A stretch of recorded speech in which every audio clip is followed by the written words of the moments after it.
All right, so I'm excited. We're here with Caleb from Futsal Society. I can't wait for you to tell your story, tell us what Futsal Society is all about. I'm really excited for you. We're here right now at the St. Louis Park Rec Center. St. Louis Park Rec Center, yeah. Okay, and you're going to be running your first ever futsal league, and this space is unbelievable. It really is amazing. I'm super impressed that you're able to get this. This is going to be big. So, tell us what Futsal Society is, what you got going on, and we'll get into it. Yeah, for sure. Well, thanks for having me, Kyle. Of course, it's fun to do these kind of things, with you and work on something. Thank you. Together. Thank you. Yeah, I'm super excited to have the league here, Futsal Society Summer League. It's going to run from July 11th and 12th to September 19th and 20th. Okay. And we're going to do an open and a men's, but yeah, I'm super excited to kind of get a league under our belts, because I think it's something that we've been. I think a league is something that we've been working towards, and I think it's also, a way to, make some money and try to kind of generate some revenue. Yeah, for sure. Off of kind of this dream and this kind of thing that I'm working on. Yeah. But yeah, it should be a lot of fun. It seems like a great space. And excited to get some teams in here and get playing. That's awesome. So tell me about Futsal Society. What do you guys do? How long have you been around? And I want to apologize. We're outside here. We might get some bird noises, the lawnmower going, whatever. That's good. We should be all right though. But tell us about Futsal Society.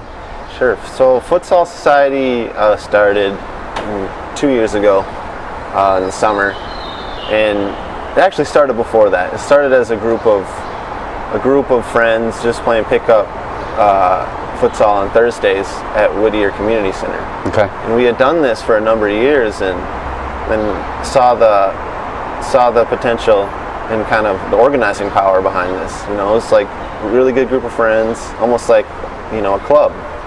So had the idea to start a futsal club, the first futsal specific club of its kind here in the Twin Cities,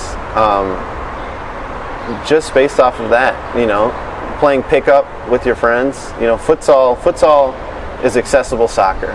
Yeah. Right. So it's played on a smaller court, it's played on a hard court, no need for much maintenance on it. You play with a smaller ball that doesn't bounce a lot, and you only play 5 aside.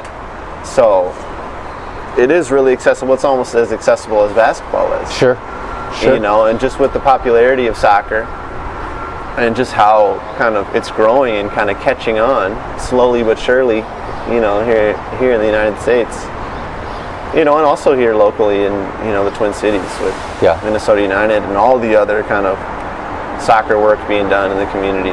But the idea was to start a futsal club and just make soccer more and more accessible. Okay, accessible to who? Accessible to anyone. Okay. And especially accessible, to those kind of communities. I think especially a lot of immigrant communities. A lot of poor communities. That might not, have access to a, traveling soccer club. Sure. A suburban traveling soccer club. Sure. Right.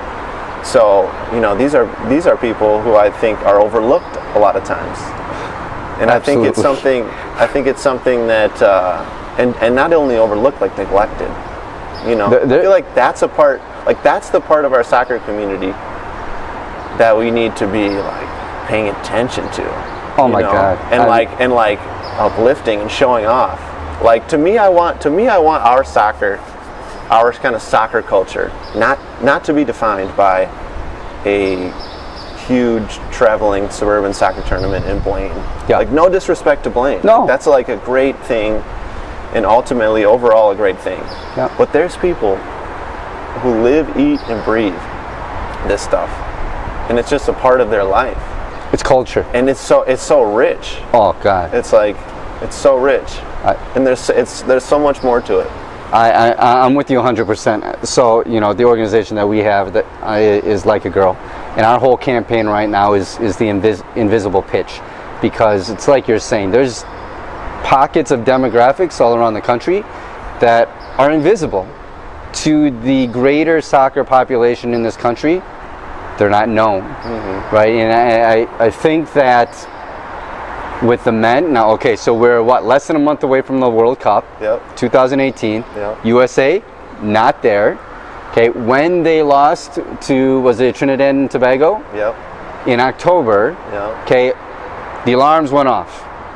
And I've always been on the side of, as we enter a big competition like the World Cup, there's seriously part of me that wants us not to qualify. But then there's the other part of me that I'm a true, you know, U.S. fan. I love watching them. I'm gonna miss that they're not gonna be in the World Cup, like, hugely. Me too. I'm gonna really miss that.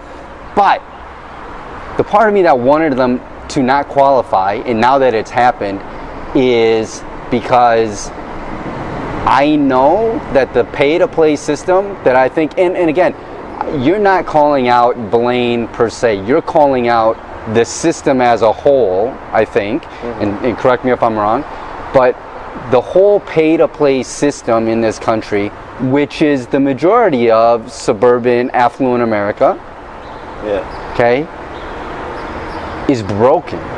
Yeah. We're a country that is made up of so many different backgrounds and communities, and that's the foundation of this country.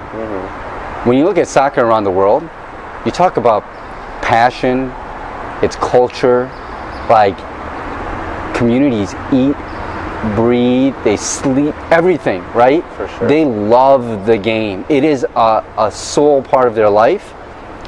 And in that pay-to-play model, I don't get that same feeling. Right? I see it more of an activity. And yeah, it's building with MLS. Okay? The exposure is getting out there, but you know, I'm very much on the girls' side of things.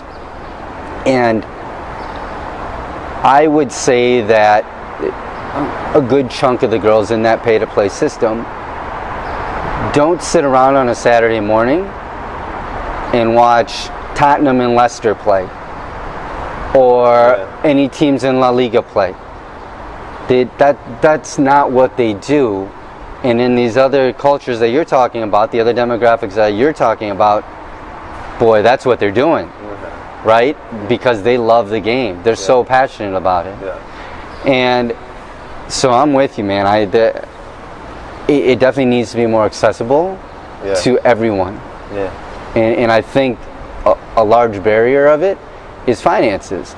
And so I want to come back to Futsal Society, because I want to make a note on one thing. So with all the futsal that you guys have been running, you know, you charge $5 for people to come and play. But what I want people to know, first and foremost, is you take that money and you put that back into the community. Right? It's not a profit source for you. You're taking that, you've bought backpacks, you've provided uniforms for kids that, you know, the teams that you're coaching, you've provided uniforms and equipment and stuff through the money that you're raising for these kids to play in leagues that they would never have a chance to play in before. For sure. So when you talk about making money, you know, while we're in this new space and with the new futsal league that you're forming, I think it's important for everybody to know that you're putting it back into the community, into places that need the accessibility that don't have it. So kudos to you, man.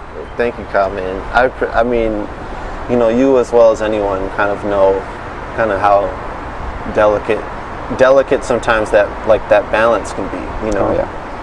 But it's something where it's it's such a grassroots effort, you know, and you know this.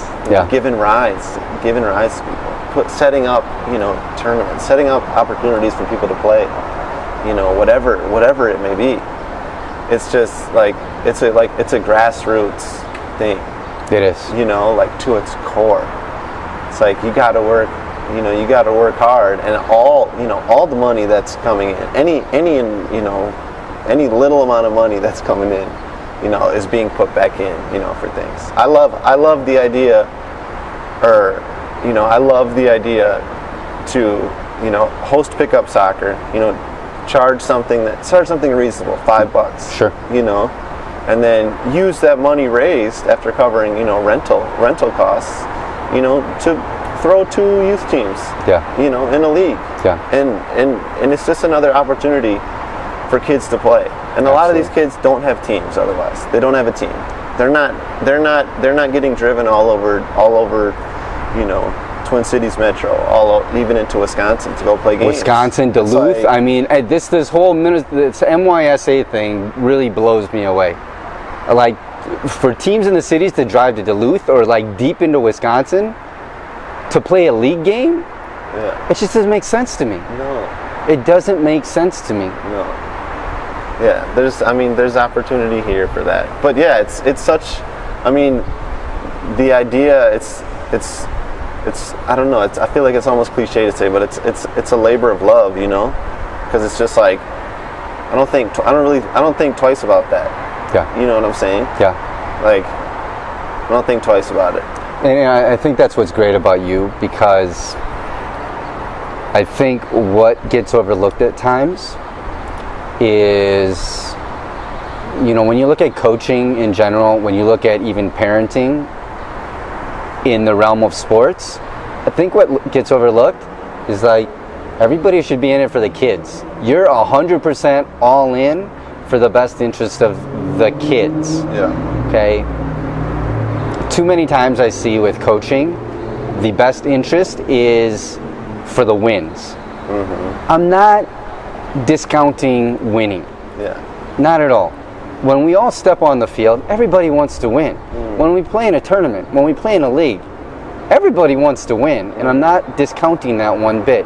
But when you put winning in front of the kids and their overall well-being, their overall growth in terms of becoming young adults, because essentially that's what we're doing. We're trying to shape these kids to become young adults that are going to be responsible, respectful, caring to the community. For sure. Right? That's what we do. But I think it gets twisted sometimes, and I love that that's at your core of things. Totally. Is that kids, community, right? Most important thing. For sure. But I mean, but you relate to that in many ways too, I think. Because I think, you know, what like the high school rules overlook, or what some people overlook, is like that's a special, you know, kind of intimate thing to be able to, you know, like, you know, call up kids, whether it's on, you know, text or like Facebook Messenger, whatever you got to do to get in touch with them. Yeah. You know, and then go pick them up and bring them somewhere, like.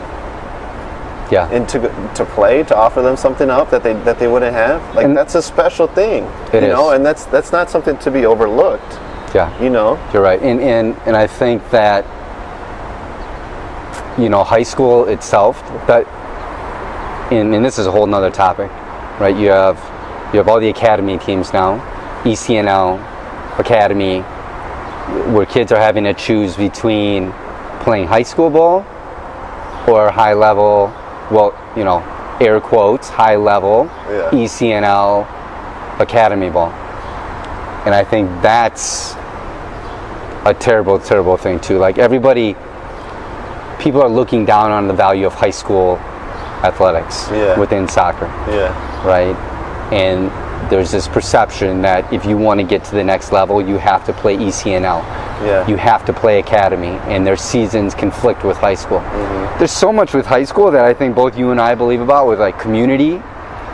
That's really important, because I mean, when you're at a high school, that's your tight-knit community. Yeah. You're also playing with kids that aren't going to be a part of the club systems. They're not going to be a part of the like. There's a different flavor with kids in your high school than playing with the same group all the time. Yeah. And I think that's the beauty about futsal, and when futsal is done right.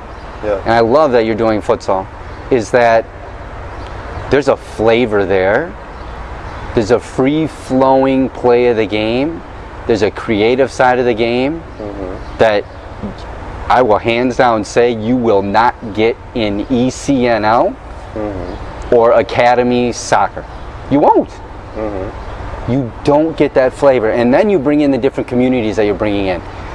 The Latino community has a style of their own. Yep. The African community has a style of their own. For sure. The Asian community has a style of their own. Yep. Right? All these different communities, all on one court?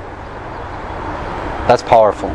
Definitely. It's powerful. No, absolutely. Absolutely. And that's the thing. I mean, that's the thing I think when you mention high school soccer, it's like, you know, that's accessible for anyone and everyone. Yeah. Anyone can go to school. Yeah. So anyone can play on the team. Yeah. You know, and like that's an important value. It is. Like that's an important value.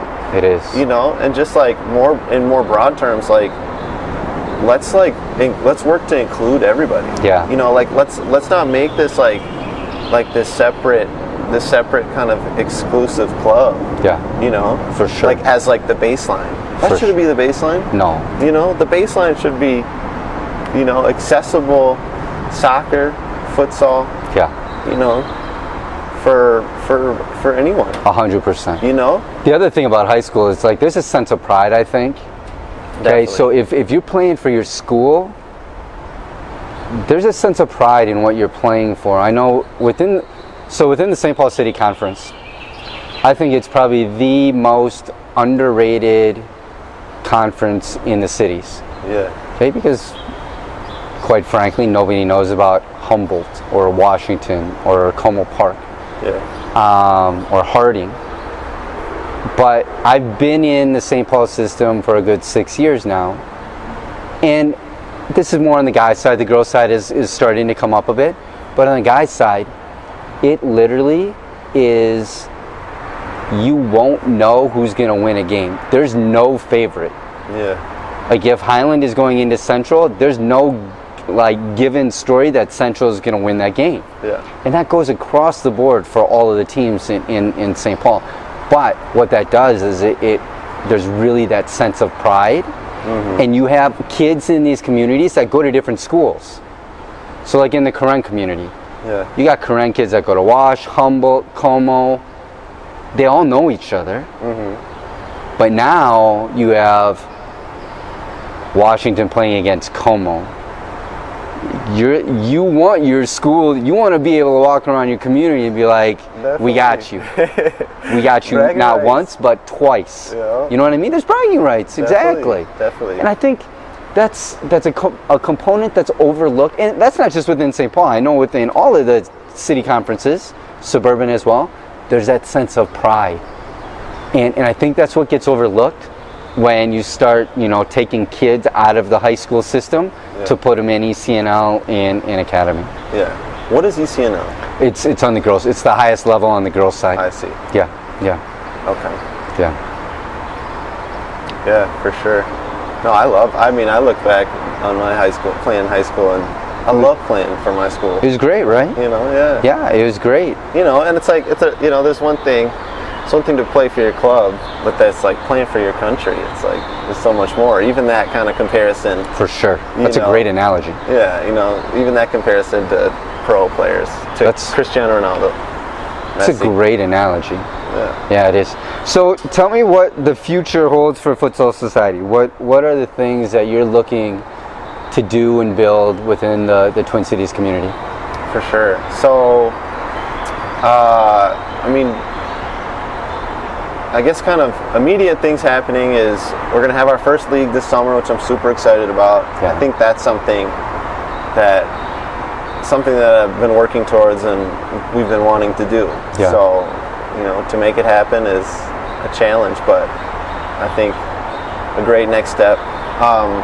We're going to be organizing park board futsal this fall and winter in Minneapolis at Whittier. We're going to be hosting it at Whittier. We're going to have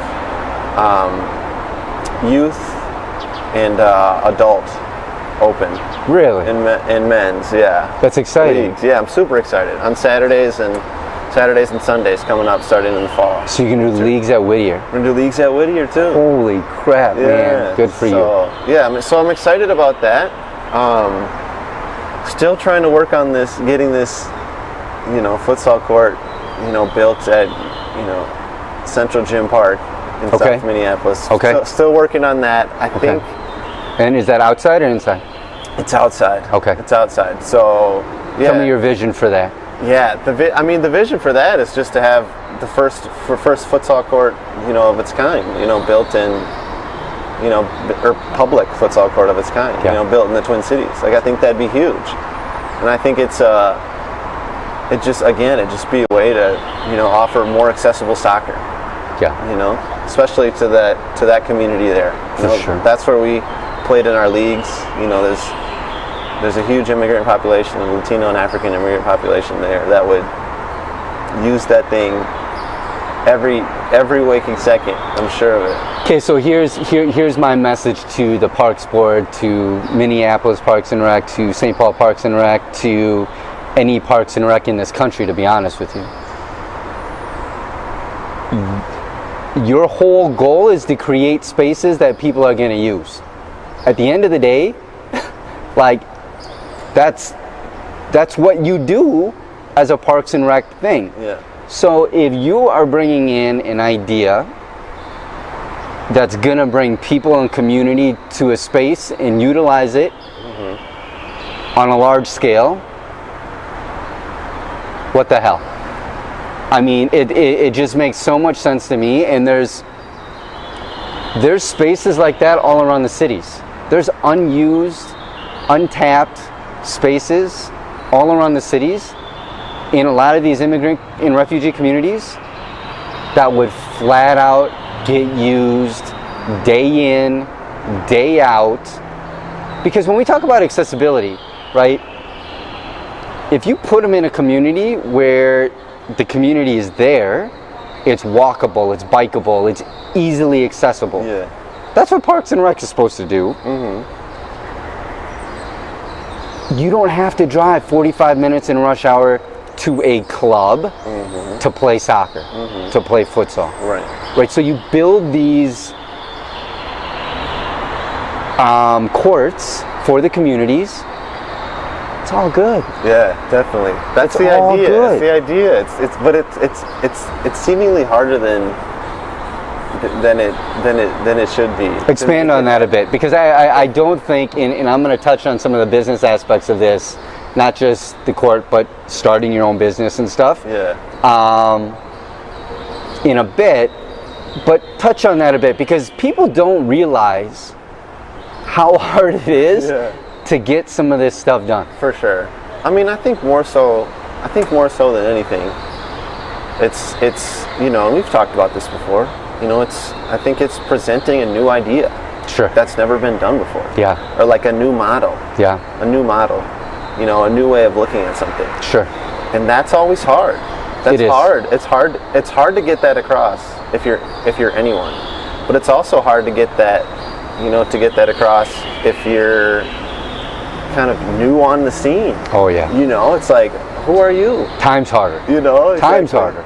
Yeah. So I think those are the main things that are difficult, or that kind of present a challenge. Yeah. It's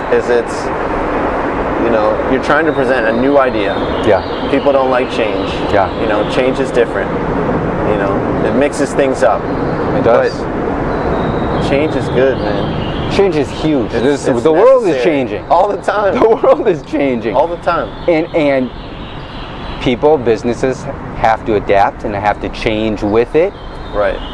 To be successful. Right. And I think that, and again, I don't know where you're at 100% with Parks and Rec, so I'm not calling anybody out. Yeah. But just from the, again, air quotes, establishment type of organizations that take a while to change, like, open your eyes. For sure. Let's be real. For sure. We have so many different immigrant populations that love the game. Yeah. Let's start serving these communities. Exactly. Start serving them.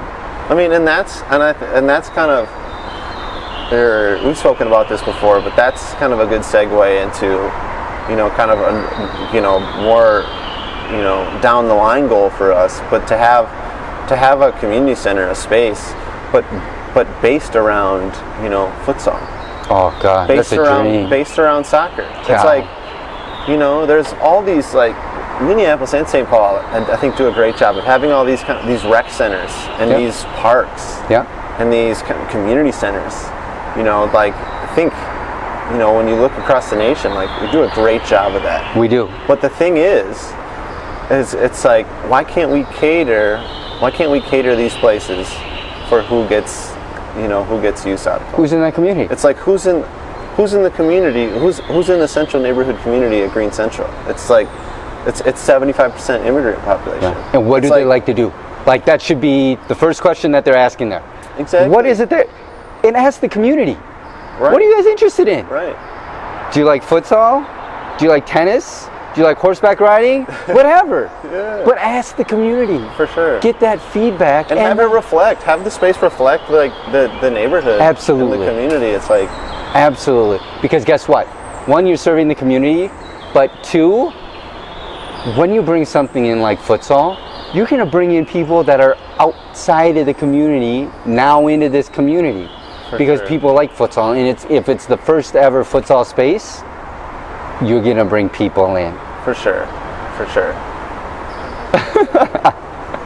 I know, but that's another thing to come back on too. It's just being persistent. It's like, I gotta keep reminding myself, and I know you do the same exact thing. It's just like, hey, I gotta keep persistent.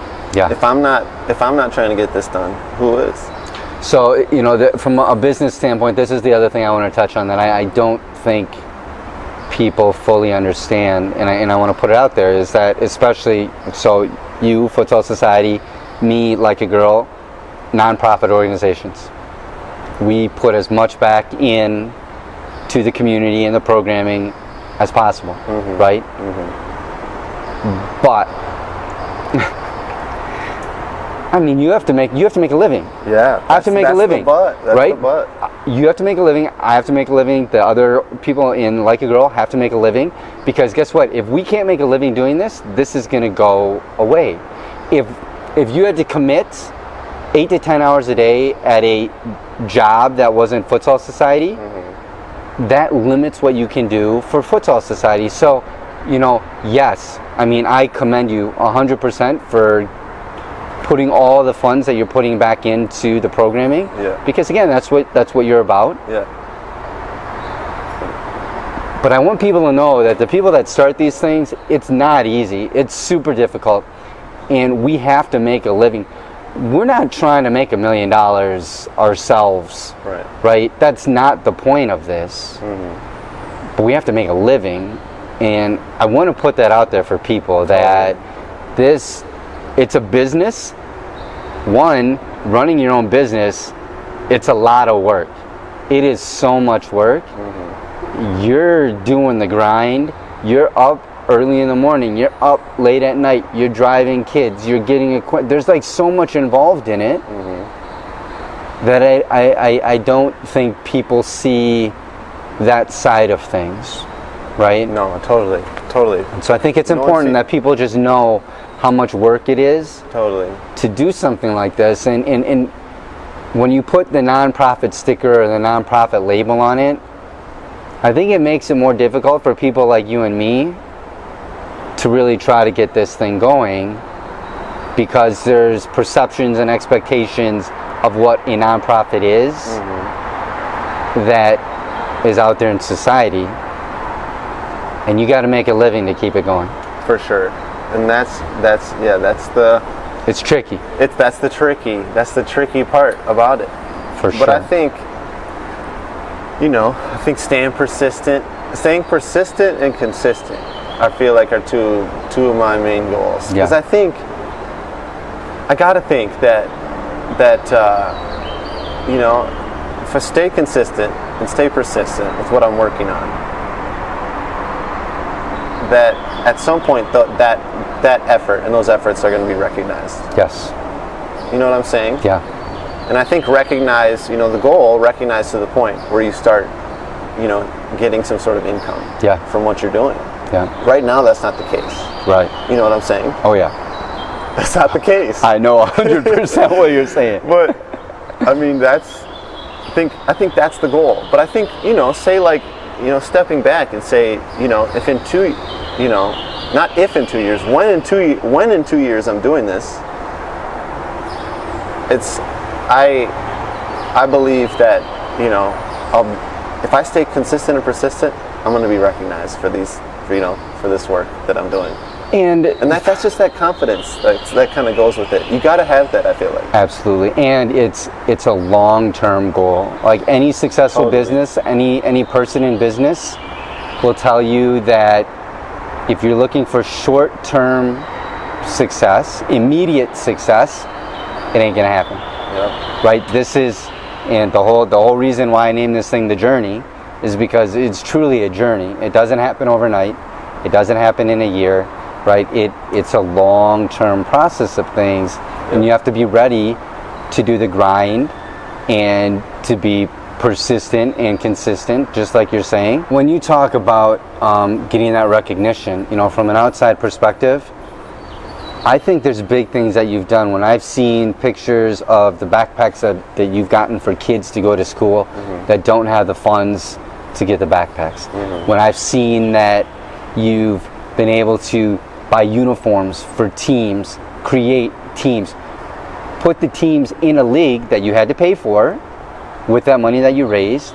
Like, those are big milestones. Like, talk about recognition. To me, that's more recognition than being able to pay yourself a salary. Do you know what I mean? And that's, at the end of the day, I know that's what you're totally about. Yeah. But those things are big because you've made impact. Just like 100% impact on kids' lives with those backpacks, getting them into leagues and giving them exposure of things. So totally, you're doing big things, man. Thank you, Kyle, man. You are. Appreciate it. It's great to see.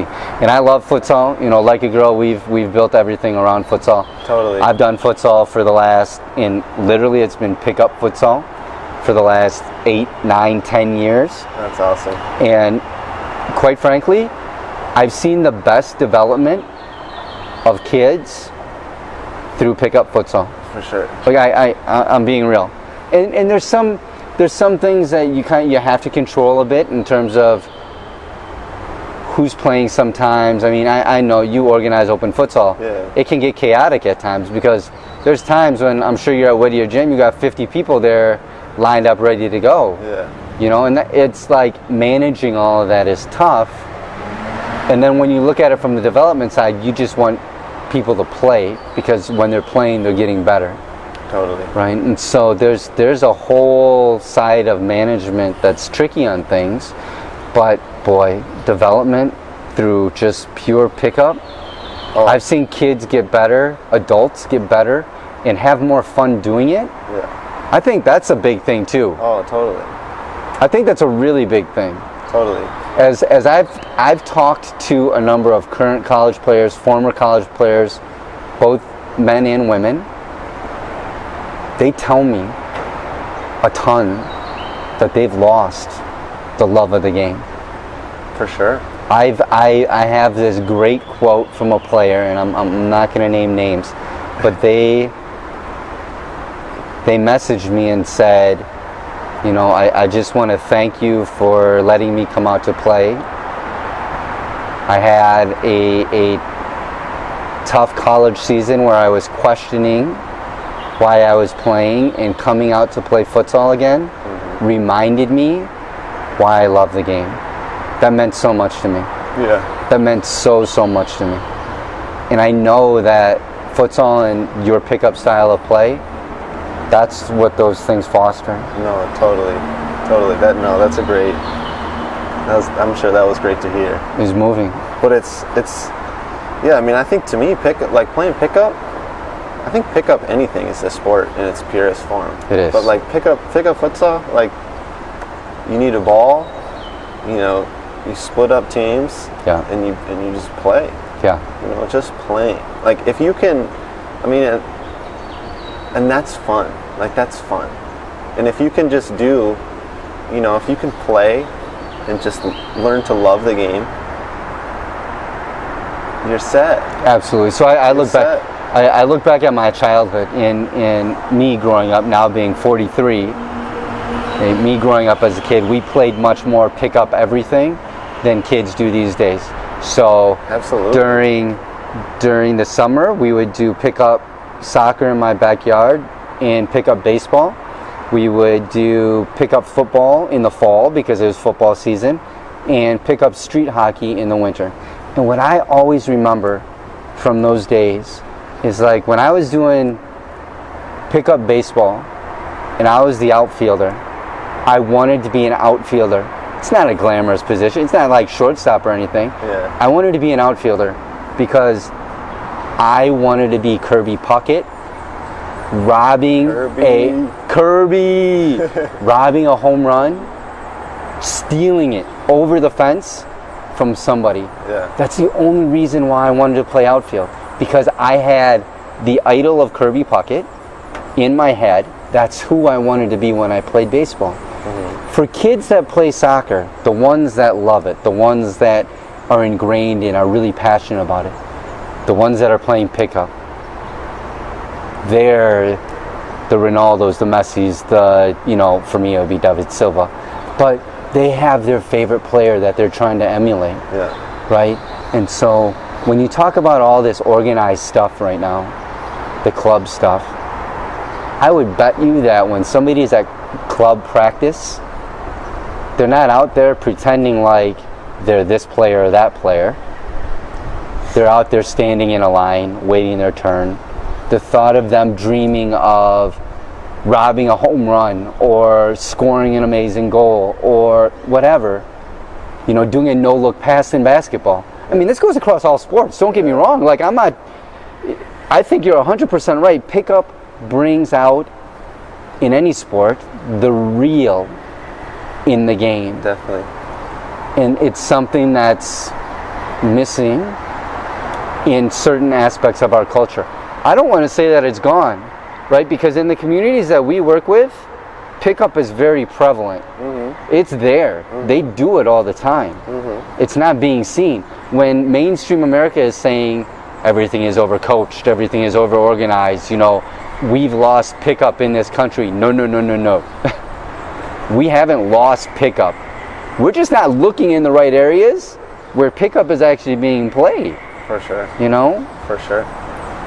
No doubt about it. I mean, I think,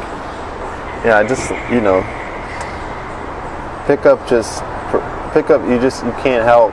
Like, if you play pickup, you love the game. Yeah. You know what I'm saying? Oh, yeah. It's like no one's telling you, hey, you got to be here, at a certain time. Make sure you, stretch. You got to do this, and this. Yeah. Before we play. Yeah. You're right. At some point, okay, you may want to get to that, but at the start of it all, it's like, just go play because you want to play. Yeah. And learn as you go. Absolutely. Learn as you go, learn by doing. That's so important. That's really, really important, because I've seen kids watch players that are better than them on the futsal court and then try to do what they do. Mm-hmm. They were never coached. Like, I've had girls doing Maradonas left and right. Nobody showed them how to do a Maradona, like sat down and said, this is what you do. Right. They watched an older player or somebody that knew how to do it. Yeah. And then they tried to emulate that. Yeah. That was it. Yeah. That was it. That's awesome. And you can learn so much just from that. Totally. And that's a good, like, there's a skill that's being taught there. Absolutely. And like a mentality. It's like, okay, hey, if you want to get better at something, go try it. Exactly. Go try it. Go do it. Exactly. For sure. When I talk about kids trying to find what their passion is in life and they're not quite sure, go try stuff out. Right? Just like you're saying. Because if you go try stuff out and you figure it out and you get into what you love to do and you find out what you love to do, and by 30, okay, you're in this dream of doing exactly what you love to do and you're making money, you've made a career out of it. Dude, at 30, you're young. Like, you have so much of your life left. Yeah. Seriously, at 30, you're young. And if you're making bank and you love what you do, like, you're living the dream. You know what I mean? You're really living the dream. And so that's why I emphasize all the time with these kids, figure it out what it is that you love to do and what you're passionate about. And if it takes you into your 20s to find that out, so be it. Because when you come out in the end in your late 20s, 30s, you still have so much of your life left. For sure. And you're loving it. For and sure. that's so important. No, So totally. important. Yeah, absolutely. All right, my man, this is great. I always love our talks. This is Me too. This is and amazing. I'll tell you again. This is I think amazing. It's good to. It feels good to get together, you know. Yeah, and for also sure. just like talk about some of these things. Definitely. It's like it's exciting. It is. It's exciting. It is. Thank you. Thank you. All right. Yeah. Good to talk to you. You too, Kyle. Perfect.